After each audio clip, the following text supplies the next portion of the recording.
মাদানি রফিকুল ইসলাম মাদানি মাওলানা আমারে বলছিল হামজা ভাই ভাই বলে এই জানে কারণ ওর বয়স আমার বয়স সেম তো দেখতে ছোট কিন্তু বয়স আছে এখন তোর বয়স 30 আর আমার 32 আমারও বলছে হামজা ভাই আমারে রিমান্ডের নামে নিয়ে গেল আমারে হাতের ছিলেন রাত 12:30 একটার দিকে দুই পাশে ব্লক করে ওরা উলঙ্গ করেছে আমারে এক টুকরা কাপড় আমার শরীরে নেই হাফ প্যান্ট ছিল ওইটা খুলে দিয়েছে আমার হাতে একটা সিগারেট ধরিয়ে দিয়েছেন পাশে একটা অর্ধ উলঙ্গ মহিলা ঘর থেকে নিয়ে এসে দাঁড় করিয়ে ছড়ে তুলছে বলছে এটা সকালে ছড়িয়ে দেবো মানুষ বুঝবে তো হুজুর কত খারাপ আমার বলছে হুজুর আমার এত অসহায় মনে হচ্ছিল নিজেকে চোখের পানি ফেলে কাঁদলাম ডাক দিয়ে বললাম মাবুদ তোমার কোরআন আমি 100 ভাগ বিশ্বাস করি তুমি যা দেখলে যা শুনলে আমি তো জানি আমি কিচ্ছু জানি না এই বিষয়ে আমাকে যে প্রশ্নগুলো করে এর সাথে আমি ন্যূনতম জড়িত না সন্তান আইনে মামলা দিয়েছে উল্টাপাল্টা করে এক এসআইকে ডাক দিয়ে বললাম ভাই আমার সাথে আপনারা যা করছেন রাস্তা তো ব্লক করা কেউ আসতে পারে না হারুন স্যার কি জানে এসআই বলছে হারুন স্যার জানে না মানে উনি তো করাচ্ছে আকাশের দিকে মুখ দিয়ে বললাম বাবু তোমার আরশের দিকে আমি মুখ করে আমি ছোট হই কিন্তু আমি একজন আলেম আমি এখন মাজলুম আর নবীজি জানিয়েছেন মাজলুমের দোয়া আর আল্লাহর ভেতরে কোনো পর্দা থাকে না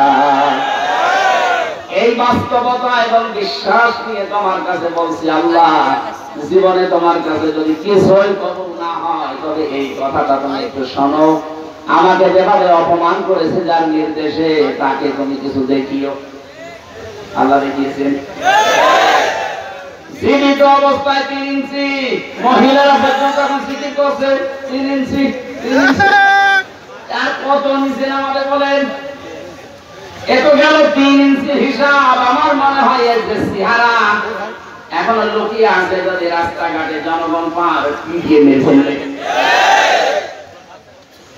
এই জালেমকে যদি কেউ সাহায্য করে কথা দিয়ে সমর্থন দিয়ে সাপোর্ট দিয়ে সে আল্লাহর নবীর দল থেকে খারিজ হয়ে কাফের হয়ে যায় কত বড় ভয়ঙ্কর কথা তিরমিজির হাদিস কেউ যদি জালেমকে সাহায্য করে সহযোগিতা করে কথা দিয়ে সাপোর্ট দিয়ে যেভাবে হোক যদি জালেমকে কেউ সহযোগিতা করে নবীজি জানিয়েছে সে আমার উম্মত থাকে না ও বাংলার মুসলমানেরা নবীর উম্মতের বাইরে যারা তারা কি আরো জোরে নাম ধরা লাগবে আর সুতরাং জুলুমের সাথে যারা জড়িত ছিলেন বাংলাদেশ জামাত ইসলামের শ্রদ্ধাভাজন আমির ডাক্তার শফিকুর রহমান ঘোষণা দিয়েছেন আমরা সাধারণভাবে আমাদের কোনো অভিযোগ নেই আমাদের রাজনৈতিক দল হিসাবে যত জুলুমের শিকার মাফ করে দিলাম কিন্তু ব্যক্তিগতভাবে যদি কেউ জুলুমের শিকার হয়ে থাকে আরো যদি প্রতিশোধ নিতে চায় ওই পরিমাণ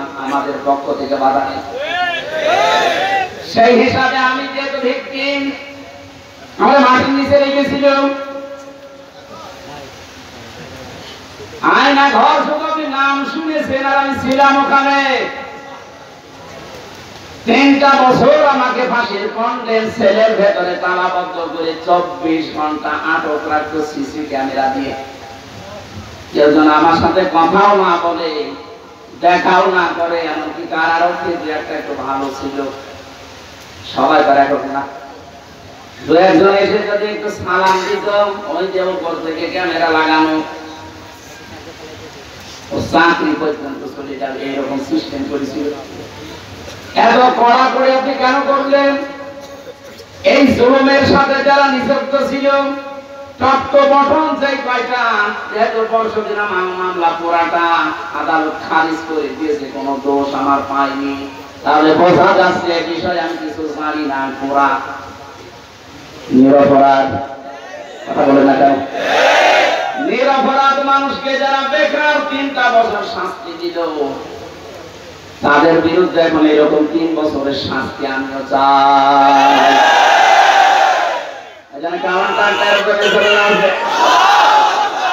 কারণটা কন্ট্রাক্টরের জন্য যারা আছে, যে মনিরুল, আসাদুজ্জামান, ডিসি মান্নান, বাকি তোর নাম আমি নিলাম না, কারণ ওরা অত নিচে নামে না। আর একজন নেমেছিল আমার মামলার আয়ু মিজান। আমি কল দিয়েছিলাম যে মামলা তো সব শেষ হয়ে গেল, খারিজ করে দিয়েছে আদালত। বিচারপতি ওটা দেখে বলছে কি দিয়ে বিচার করবো, কোন মাল ম্যাটারেস নেই, যা সব বাদ। ওনারে বললাম এতদিন পর্যন্ত ওনারে স্যার বলতাম, এখন দেখি আমার মোবাইল পেয়ে আমার স্যার বলছে।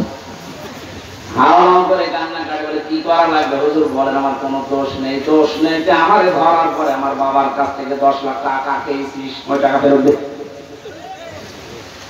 সবচাইতে বড় বিষয়, যেহেতু আদালতের মাধ্যমে আমি নির্দোষ প্রমাণ হয়েছে, আমার কোনো দোষ নেই। 3টা বছর আমার জীবন থেকে যারা নষ্ট করেছেন, এর সাথে যারা জড়িত ছিলেন, তাদেরও জীবন থেকে আমি 3 বছর নষ্ট করতে চাই। এইটাই নাই বিচার।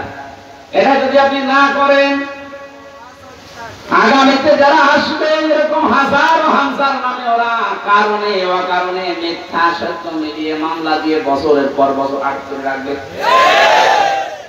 এই জন্য যে মানুষগুলো 5 বছর 7 বছর 10 বছর জেলে থাকার পরে কোনো দোষ পায় না, শেষে খালাস দিয়ে দেয়, এর সাথে যারা জড়িত মামলার আয়ু থেকে শুরু করে উপর পর্যন্ত প্রত্যেকের বিচারের আওতায় আনা লাগবে। কোন কারণে কিছুই পেরি না, ওর 10টা বছর নষ্ট করলি, তুই বড় জালেম।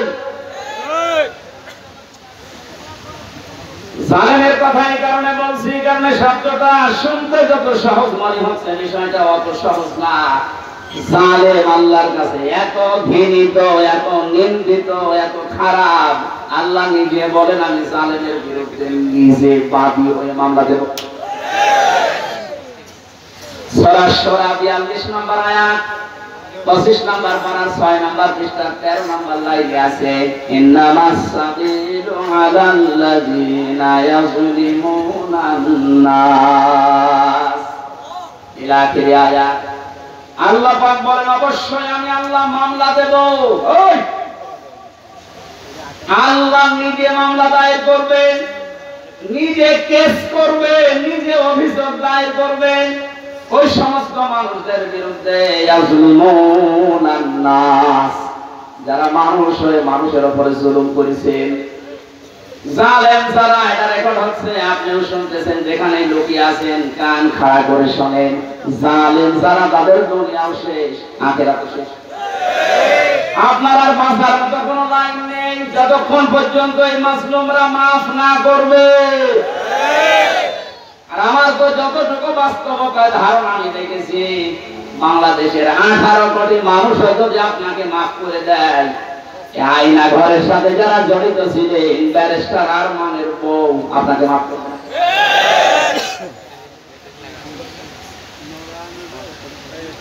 কি অসহায় মনে হতো নিজেকে, মাটির নিচে একদিকে, পেছনে হাত বাঁধা, কালো কাপড় দিয়ে চোখ বাঁধা, ডান্ডা বেড়ি দেওয়া পায়ে, মাথায় দড়ি দিয়ে 11 ঘন্টা টানিয়ে দিচ্ছে।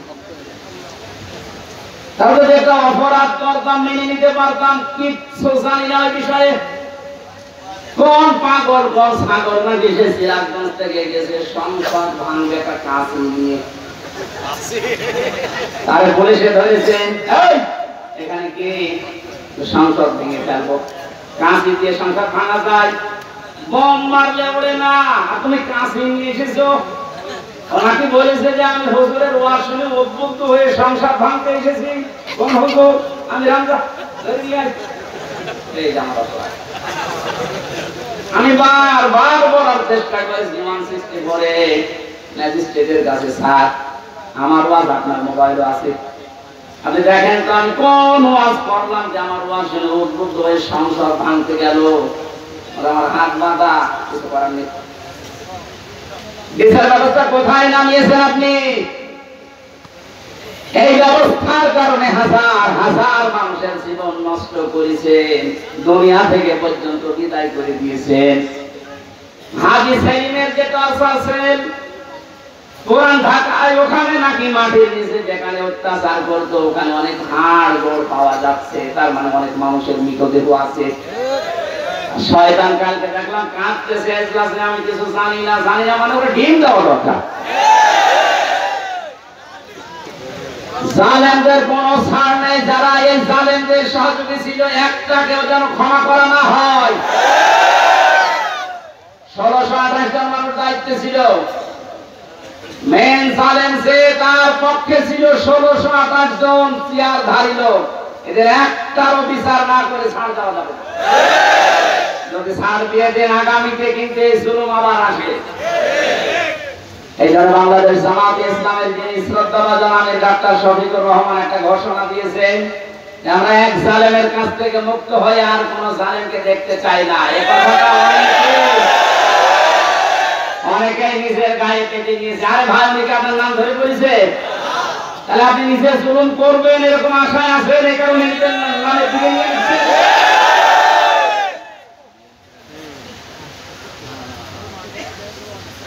জীবিত অলি দেখেননি জীবনে, মরা অলি দেখেছে।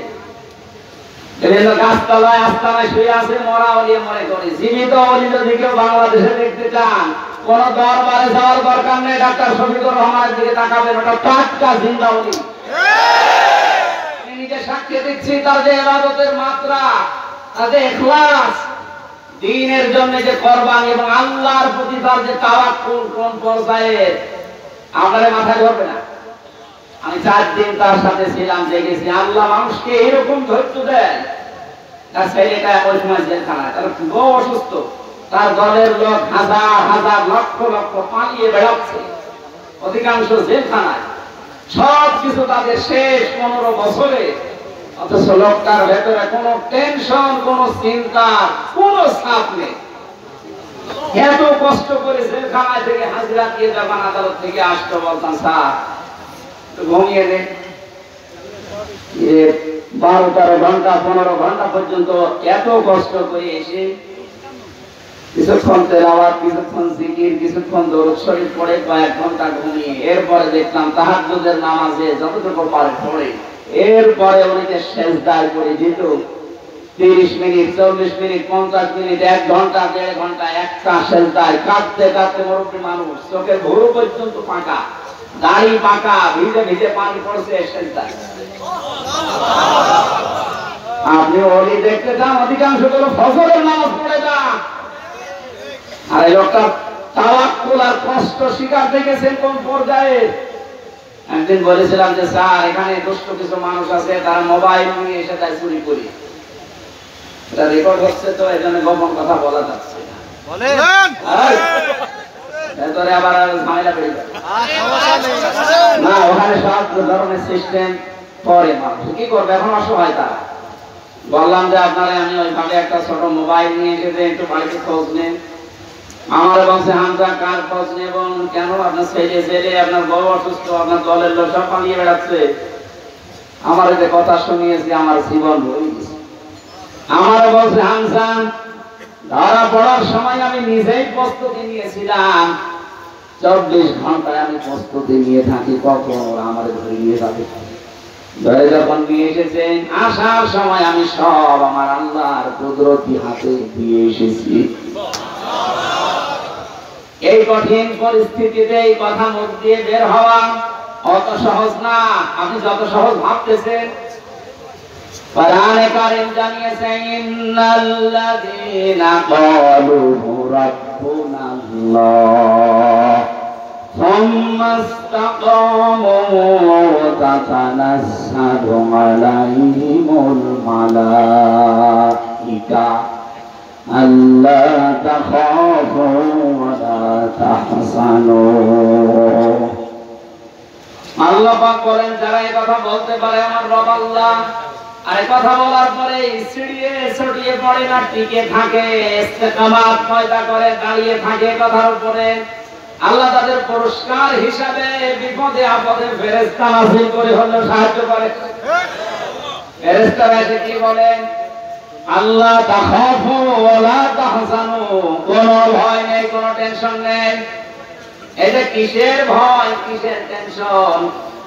এই কঠিন বিপদে পড়ার কারণে হয়তো মানুষের মনের ভেতরে ধারণা আসতে পারে, এই ভয় তৈরি হতে পারে আমার ছেলেটা জেলখানায় বিনা কারণে, আমার স্ত্রী ওদিকে হাসপাতালের বেডে মৃত্যুর সাথে লড়ছে, আমার দলের হাজার সহকর্মী তারা পালিয়ে বেড়াচ্ছে, জেলখানায় তারা ভর্তি। কি হবে এদের? আল্লাহ বলেন ফেরেশতাকে দিয়ে আমি যেন ওর কানের কাছে মুখ নিয়ে বলাই, বল কোনো ভয় নেই, কোনো চিন্তা নেই, সবগুলো আল্লাহ দেখবে। বাস্তবে আয়াতটা ওনার সাথে 100 ভাগ মিলাতে পেরেছি। অথচ কোনো আলেমকে পর্যন্ত দেখেছি হাও হাও করে কাঁদতো বাইরের পরিবেশের কথা চিন্তা করে। উনিও তো মানুষ, কান্নাকাটি তো বাইরের পরিবেশের জন্য দূরের কথা, চিন্তার কোন ছাপও এই চেহারার ভেতরে আমি পাইনি। কোরআনের সাথে যে লোকটার জীবন মিলে যায়, হাদিসের পাতার সাথে যার জীবন মিলে যায়, সে ওলি। এখানে জালেম যারা তাদের দুনিয়া শেষ, আখিরাতে তো আপনি আল্লাহর মামলার আসামি হয়ে বসে আছেন। যিনি বিচার করবেন, যিনি রায় দেবেন, তিনি যদি মামলার বাদী হয়, কে দাঁড়াবে আপনার পক্ষে? এটা আপনার আখিরাত শেষ, দুনিয়া শেষ। কেন বলছি? কারণ জালেমদের বিরুদ্ধে যখন মজলুম কিছু বলে, ওটা সঙ্গে সঙ্গে আল্লাহর কাছে পৌঁছিয়ে যায়, কোনো পর্দা থাকে না। আল্লাহকে শুরুতে যে জালেমরা যা করেছে করেছে, মাফ করে দেন না। জালেমদের মাফ করলো আল্লাহ মাফ করবে না। আল্লাহু লা ইয়াহদিল কওমাস যালিমিন, বহু জায়গায় আল্লাহ জানিয়েছেন ইয়াহদি, এটা মুজারি। যারা গ্রামার বসে জিজ্ঞাসা করেন বর্তমান, ভবিষ্যৎ, প্রেজেন্ট, ফিউচার, আল্লাহ বলেন জালেমদেরকে আমি পথ দেখাই না, হেদায়েত দেই না, দেব না। আল্লাহ বলছেন আমি দিচ্ছি না, দেব না, আমি দোয়া করে করবো কি? এই জন্য জালেম যারা সব যখন শেষ করে ফেলেছেন, গর্তের ভেতরে লুকিয়েও আপনি ছাড় পাবেন না, কারণ আপনাকে আল্লাহ অপমান করবে। এদেশে যারা বাধা দিয়েছিলেন তারা কয় আজকে আসেন তো বাধা দিতে, আসেন আজকে আসেন, আপনাকে আমি ওয়েলকাম জানাচ্ছি। কোথায় লুকিয়ে আছে সে কন্যা শিখর, এদিকে আসেন। আজকে মাইক কেড়ে নেন তো, দেখি কোন মায়ের দুধ খেয়েছেন, আপনি আসেন। আমি চ্যালেঞ্জ দিচ্ছি বাংলাদেশে সামনে দিন আসতেছে, কোরআনের দিন, সামনের দিন আসতেছে, হাদিসের দিন। আগস্ট মাসের 5 তারিখের আগে শরীফ ছিল আমার কাছে, এদেশের 100 জনের মাত্র 15 থেকে 16 জন মানুষ চাইতো যে কোরআন দিয়ে, ইসলাম দিয়ে এই বাংলাদেশটা চলবে। কয়জন? 100 জনের সর্বোচ্চ 15 থেকে 16 জন। অথচ 5 তারিখের পরে আজকে চাই এই 30 দিনে, গতকালকে রাতে 12:30 রিপোর্ট পেয়েছি এই দেশে, তাও দেশে রিপোর্ট করে নাই, নির্ভরযোগ্য রিপোর্ট এটা। এদেশে এখন 100 জনের 35 জন মানুষ চাচ্ছে দেশে ইসলাম দিয়ে চলবে। সময়টা একটু বৃদ্ধি হতে দেন। 151 মানুষ যখন চাইবে যে দেশে ইসলাম দিয়ে চলো, কোন মহারথী আর বাধা দিয়ে পার পাবে না।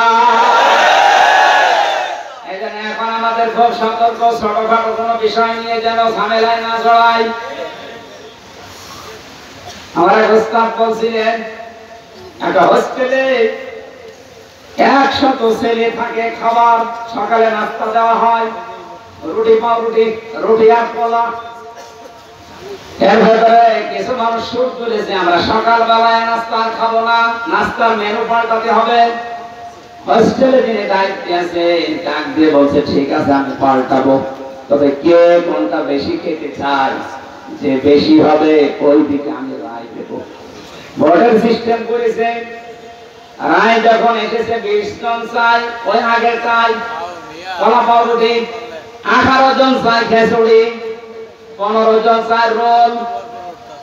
এভাবে ভাগ করতে করতে দেখা গেল 20-এর সংখ্যা আগে যা ছিল। এবার আপনি বলেন তো 20 বাদ দিলে 100 ভেতরে থাকে কত? আরো জোরে 80 জন যদি সব একমত হতো, এই নাস্তার মেনু পাল্টানো সহজ ছিল না কঠিন ছিল?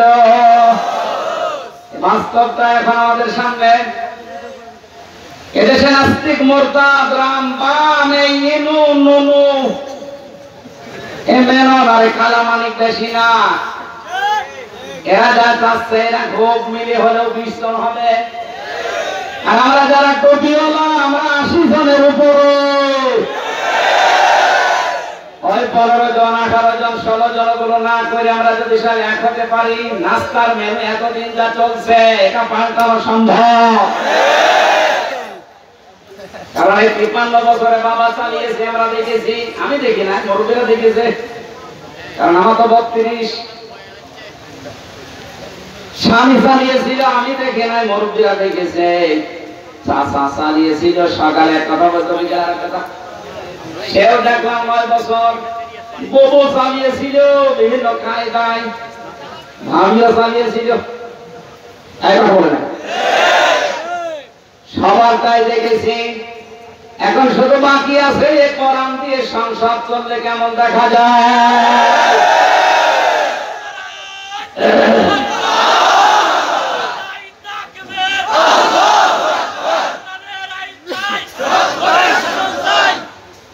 কারা কারা চান আল্লাহর এই কোরআন দিয়ে বাংলাদেশের এই সংসদ চলুক, দেখে লিল্লাহি তাকবীর।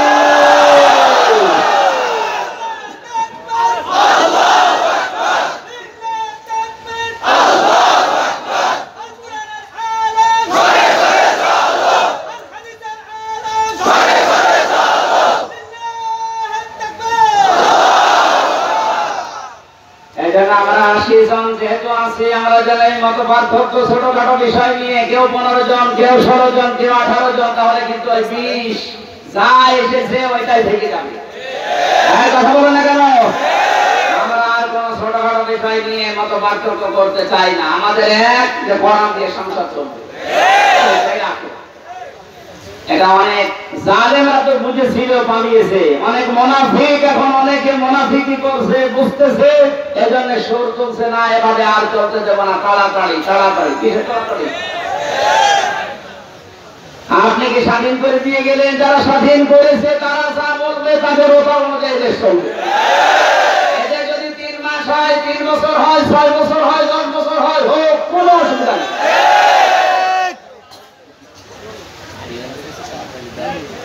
কি অবস্থায় ছিলেন আপনি টের পাচ্ছেন না?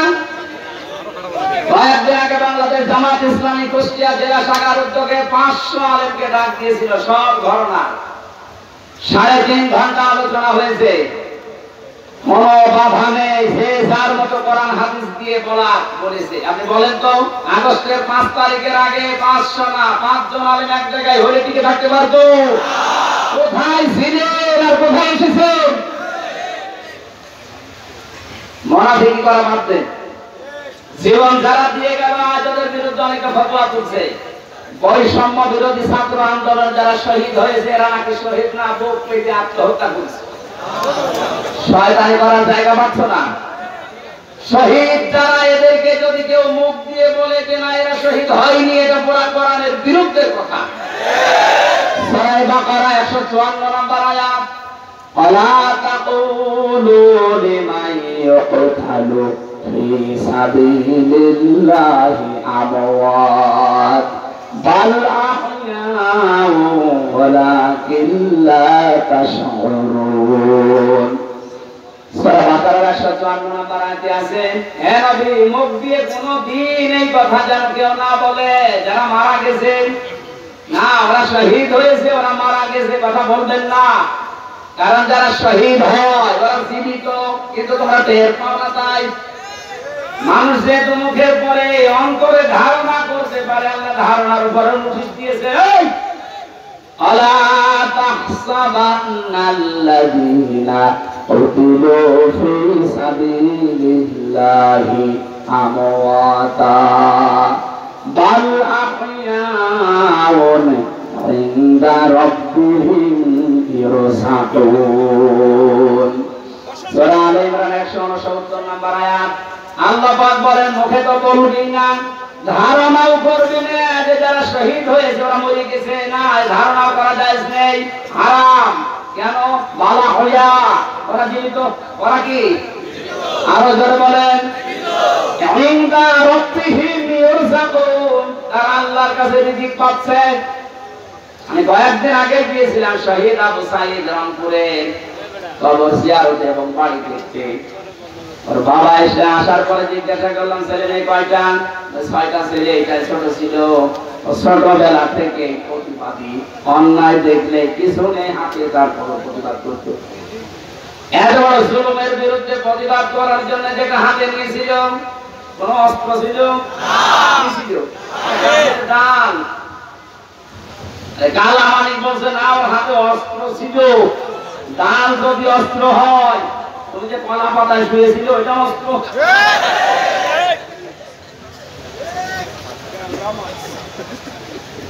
সাধ্য মতো যতটুকু আছে আমার সমাজ, বাবার হাতে কিছু দিয়ে আসলাম। দেখলাম যে প্রতিবাদ করতে যে জীবনটা দিয়েছে, ওর কি আমাদের মতো জীবনের মায়া ছিল না? বলেন, আপনার জীবনের প্রতি যেমন মায়া আপনার সাইদের ওই রকম ছিল। সাইদ না, সাইদ আবু সাইদ রংপুরে যেভাবে বুকটা পেতে দিয়েছে, লিখেছেন আল্লাহ যেহেতু জানিয়েছে শহীদরা আমি আল্লাহর কাছে খাবার খাই, আর খাবার খেলে রক্ত কষ্ট চলে যায় না। কিয়ামতে সাইদ যখন উঠবে ঠিক ওইভাবে উঠবে। আল্লাহ জিজ্ঞাসা করবে তোর বুকে এতগুলো গুলি, রক্তের দাগ, ও কিন্তু জবাব দিতে পারবে রব্বুল আলামিন জালেমের জুলুমের সামনে কিছুই পাইনি, জীবনটা দিয়ে দিয়েছি। এইটা নিয়ে এখনো পর্যন্ত ফতোয়াবাজি করছেন আপনি। কোনদিনের কথা মনে মনে ভাববেন না, বলবেন তো নাই। বৈষম্য যখন দূর করার জন্য আন্দোলন হয়েছে, আমরা চাই যে সংস্কার যখন আরম্ভ হয়ে গেছে, এদেশের যত রকমের জঞ্জাল আছে সব জায়গায় যেন দ্রুত সংস্কার করা হয়। মাঝে মাঝে দেখি কিছু কিছু ইস্যু তৈরি করে অমুক ঘেরাও করো, অমুক জায়গা চালাও, অমুক জায়গা ধরো। কেন? 15 বছর কোথায় ছিলেন আপনি? আনসারের নাম নিয়ে যারা আজ নেমেছে, 42,000 আনসার নিয়োগ হয়েছে বছরে, তার 32,000 গোপালগঞ্জের, আর বাকি 63টা জেলা। আমরা কি ঘাস কাটছি? তার মানে বোঝা গেছে সব আপনাদের বানানো। হিন্দুদের দিয়ে আপনারা চালাতে চেয়েছিলেন বিশৃঙ্খলা তৈরি করেন, পৃথিবীর মানুষকে দেখাতে আলে পানি নেই। কারণ এই দেশে সংখ্যালঘু সংখ্যাগুরু বলে কিচ্ছু নেই, সব ওই জালেমদের বানানো। ডাক্তার শফিকুর রহমান ঘোষণা দিয়েছে বাংলাদেশে কোন সংখ্যালঘু সংখ্যাগুরু নেই। এদেশে যে জন্ম নিয়েছে সেই এই দেশের বর্জনা গুরু। কিসের সংখ্যালঘু, কিসের সংখ্যাগুরু? এই কথা বলে জালেমরা ওদের মন থেকে এই দেশের ইসলামপন্থী মানুষদের ঘেরা জন্মেছে। ওদের দিয়ে যখন শুরু করেছিল হালে পানি নেয়নি, তারপরে শুরু করেছে আনসার দিয়ে। আরে ভাই, পুলিশ দিয়ে যদি দেশটা চলতে পারে, আনসার ছাড়া চলবে একাই। যদিও আমি পুলিশ প্রশাসনে যারা আছে তারা এখন সবাই খারাপ না, কয়েকটা লোকের জন্য আজ এই বিভাগের উপরে মানুষের যে রাগ। আমার নিচতলায় ভাড়া ছিল এক পুলিশ, 5 তারিখের পর থেকে কোথায় যে গেছে আল্লাহ জানে। আর ওটা মারা গেছে আমার বাড়ির সামনে, পুলিশ এইভাবে অস্ত্র ঠেকিয়ে দিয়েছে। এদের মানুষের এত রাগ, থানা পদক ফেলিয়েই দিয়েছে, জানিয়েছে যদি ওই সাহেব আলী নামে দারোগাটা ওরে যদি পাই, ও যেমন গুলি করে করে মেরেছে, ওরে আমরা পিটিয়ে একেবারে আনারের মতো 14 টুকরা 15 টুকরা। ভয়তে আজও পালিয়েছে, কালও পালিয়েছে। কিন্তু আমার বাড়িতে যে ছিল, ও ছিল রাস্তার পুলিশ, ট্রাফিক পুলিশ। ওই ভয়ে পালিয়েছে। এই প্রশাসনের এর উপরে এখনো পর্যন্ত আমাদের যাদের ক্ষোভ সবার জন্য না, যে কয়েকজনের নির্দেশে গণহত্যা হয়েছে, এদের কারণে আজ এই বিভাগটা নষ্ট হয়ে গেছে। মানুষ এদের উপর আস্থা আনতে কিছু সময় লাগবে, কিন্তু যারা এর জন্য দায়ী, আমরা এই তত্ত্ব গঠন যেই কয়েকজন এদের শাস্তি দাবি করছি। এরা বহু মানুষের বুক খালি করেছে, এদের জন্য আয়না ঘরে হাজার হাজার মানুষের হাড় পাওয়া যাচ্ছে। আপনার বিবেক জীবনও সাই দেবে না যদি আয়না ঘরের দৃশ্য দেখে। একটা মানুষ এত শক্ত হতে পারে? আমার সাথে যে আলেমটা ছিল মুফতি ফখরুল ইসলাম, মানে মাঝে মাঝে রাতের বেলা দেখতাম কেঁপে উঠছে। কি ভাই, কি হয়েছে? ভাই আমার ওই আয়না ঘরের কথা মনে হয় মাঝে মাঝে। এই পায়ের দিয়ে হাত দিয়ে সামনে যে রড ঝোলানো আছে রডের সাথে দিয়ে হ্যান্ডকাপ দিয়ে লাগিয়ে রাখতো 1-2 ঘন্টা না, দিনের পর দিন, মাসের পর মাস। আমার মাঝে মাঝে মনে হতো আল্লাহ এই দুনিয়াতে মনে হয় সবচেয়ে বড় নিয়ামত একটু শুয়ে থাকা। এটা যে কত বড় নিয়ামত আমি ওই ঘরে থেকে বুঝতে পেরেছি।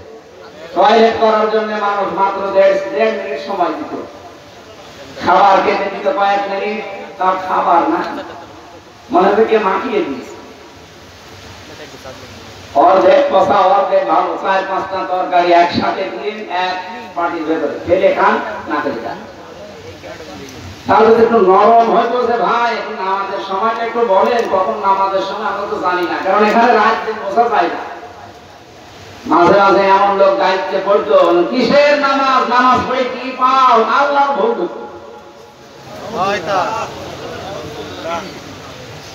যেই কয়েকজন মানুষের দ্বারা পুলিশ প্রশাসনের সবার উপরে মানুষের রাগ ঝাল অনেকে মিটাচ্ছে, এই কয়েকজন মানুষের শাস্তি আমরা দাবি করছি, সবাই না।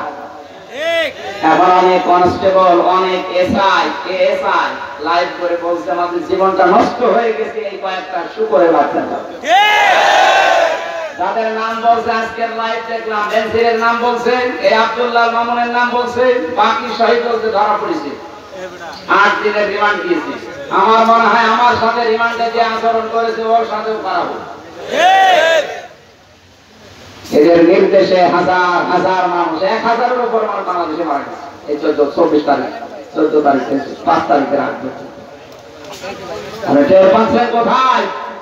আর এখনো পর্যন্ত অনেকে জালেমের প্রশংসা করছে যে কি করেছে, কি করেছে টের পাচ্ছেন না। চলেন আপনারা নিয়ে যায়, 10 দিন থাকেন আপনার ঘরের ভেতরে। অনেকে না বুঝে আবার এই দেশ থেকে এখনো পর্যন্ত বুকে সাহস পাচ্ছে, ভিডিও কলে কথা বলছে, আপা ঘাবড়াবেন না, আপনি ঘাবড়ালে আমরা গরম হয়ে যাই, আপনি আবার শক্ত হতে যাচ্ছে।